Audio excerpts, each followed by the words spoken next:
বিয়ের আগে প্রেম জমে, বিয়ের পর প্রেম কমে, এটি নিয়ে বিতর্ক হতেই পারে না। এটি তো দিনের আলোর মতো সত্যি। কারণ প্রেম হয় প্রেমিকার সাথে, বউয়ের সাথে হয় সংসার। প্রেমিকাকে আদর করে বউ বলে ডাকা যায়, তাকে লোকের কাছে বউ বলে পরিচয় করিয়ে দেওয়া যায়। কিন্তু কখনো বউকে কি শুধুমাত্র প্রেমিকা বলে লোকের কাছে পরিচয় করে দেওয়া সম্ভব? সাহস আছে আপনাদের?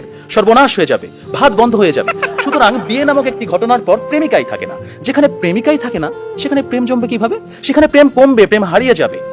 আবার প্রেমিকের দেয়া 2 পয়সার আলতা, কাঁচের চুড়ি কিংবা সস্তায় কেনা শাড়ি, এগুলো প্রেমের সময় প্রেমিকার কাছে থাকে আদরের, থাকে ভালোবাসার, থাকে যত্নের।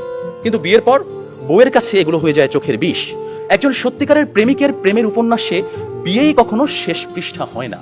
কারণ তারা জানে কোনো কোনো প্রেম না পাওয়াতেই পূর্ণতা খুঁজে পায়। তাই পৃথিবীর শত গল্প, কবিতা, উপন্যাসে প্রেমকে সাজানো হয়েছে না পাওয়ার বেদনায়। আর এজন্যই প্রেমটা আসলে বিয়ের আগেই, অর্থাৎ না পাওয়াতেই জমে। তাই অবশেষে আমি বলতে চাই, আমি যদি তোমাকে পাই তাহলে বিয়ের পর আমি হয়ে যাব দায়িত্বশীল পুরুষ। বিয়ের আগে যেমন ছিলাম লুতুপুতু প্রেমিক, যেমন ছিলাম আবেগী প্রেমিক, বিয়ের পর হয়ে উঠবো আমি দায়িত্বশীল পুরুষ। কারণ আমি জানি বিয়ের পর দায়িত্ববাদ দিয়ে প্রেম জমাতে গেলে সংসার টিকবে না। আমি পুরুষ, আমি রাখবো তোমায় বাহুডোরে, কখনো ভালোবাসার আদরে, আবেগী প্রেমিক হয়ে, কখনো বা স্বামীর দায়িত্বে। যেভাবে কবি বলেছেন, সাজিয়ে গুছিয়ে তবুও ঠিক কাব্য করে বলা গেল না, এজন্ম তো কেটেই গেল অসম্ভবের অসঙ্গতে। পরের জন্মে বয়স যখন 16ই সঠিক, আমরা তখন প্রেমে পড়ব। একজন প্রেমিকের থাকে দেখা না পাওয়ার কষ্ট, থাকে হৃদয়ের উত্তাল আবেগ। তাই বৃষ্টি কিংবা জ্যোৎস্নার রাতে যখন প্রেমিকার মন ভালো নেই কিংবা যখন কিচ্ছু ভাল লাগে না, তখন প্রেমিকের থাকে নানা আয়োজন। মেসেঞ্জার কিংবা হোয়াটসঅ্যাপের ভিডিও কল থাকে উত্তাল। আমার জান, আমার জানটুস, আমার ময়না, আমার টিয়া, আমার হেটুস, তাকে কত রকমের সম্বোধন। রাত গভীর হয়, ওরা জেগে থাকে। শহর ঘুমিয়ে যায়, ওরা ঘুমায় না। ওদের কণ্ঠে থাকে গান, বুকে থাকে ছন্দ।